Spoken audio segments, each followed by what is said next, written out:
আসসালামু আলাইকুম। আশা করি আপনারা সবাই খুব ভালো আছেন। আজকে আমরা শিখব চীন সম্পর্কে।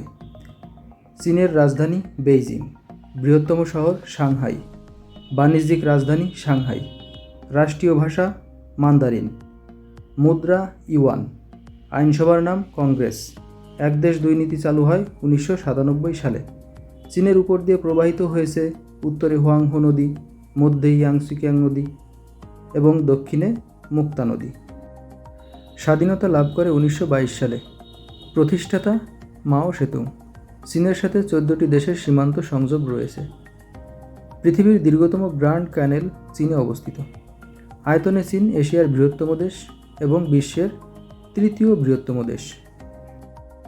ভিডিওটি সম্পূর্ণ দেখার জন্য আপনাকে ধন্যবাদ। পরবর্তী ক্লাসটি পেতে আমাদের সাথেই থাকুন।